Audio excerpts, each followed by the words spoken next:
Hi there. In this video we're going to talk about principle number 9, which is tie up opponent by hugging if tagged. Now what I mean with that is, imagine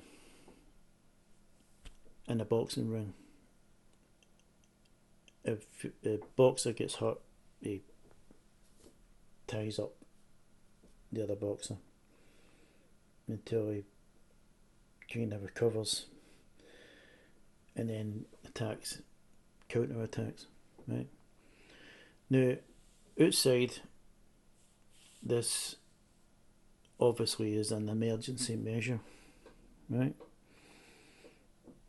Because at this point you're probably either hurt or you're seriously stunned, right?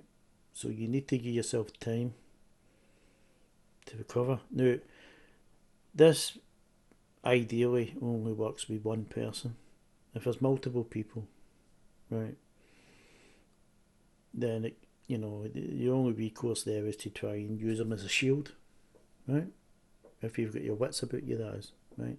But like I said, at this point you're probably hurt or severely stunned, right? So you need to give yourself time to recover, which, as long as you're not too severely hurt, you should be able to recover within 3 to 5 seconds, right? The speed is crucial here, right? Now, while you're close in at that, right, obviously, once you get your wits about you, you can do what we talked about in number 8, which is the thumb under the jaw, right? If you're close in, you can up the jaw, Y hand, right? Or inside hawk, right?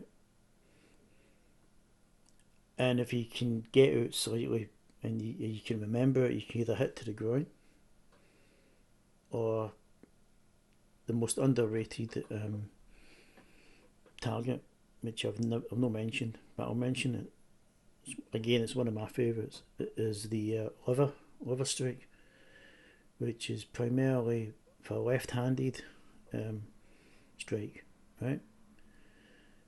So there's not much else to say here. That's basically what it is.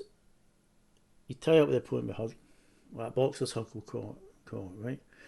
Again, this is an emergency measure, and you only really be using it if you're hurt or severely stunned, right? It's to give yourself time, and ideally, it's for if it's just a single person that you're fighting. If you're fighting more than one, well, you need to try and use him as a shield until he can recuperate, right? And again, if you're close in, because you're close in, you can put the thumb under, right? Get him back, hit him with the right hand, or the inside hog, right? Or a groin strike, right? Because you're close in, right? Or a liver strike, right? And that's pretty much what you do if you're hugged. If you tie up an opponent, I mean, right? And that's what I mean by hugging. You need to utilize these things. So I hope you never need to do this right enough, because if you're seriously hurt or severely stunned, you've got to try and think to remember to do it, right? Now, again, I've been in this situation, right? So I know what to do in that situation. I know automatically what to do in that situation. But if you don't, this could save your life, right? Because if you don't hug them and you're stunned and you're hurt, you could end up on the ground and just get stomped, right? So you need to hug them, right? If you're hurt, right? Until you give yourself a chance, and then of course speed is crucial, right? And I've just mentioned the potential strikes you can use, or the inside hawk throw, which I've said again, you can Google and YouTube and you'll see how to do that, right? and you'll understand it once you see it. Once you see it, you'll say to yourself, "Oh, that's good. I like that." I guarantee you'll say that to yourself. It's the best throw, as far as I'm concerned, in jiu-jitsu for self-defense, because you're putting the person on their back, right? None of this rear stuff. Okay, you're putting them on their back. It's a frontward throw. So that's about it, really, for that.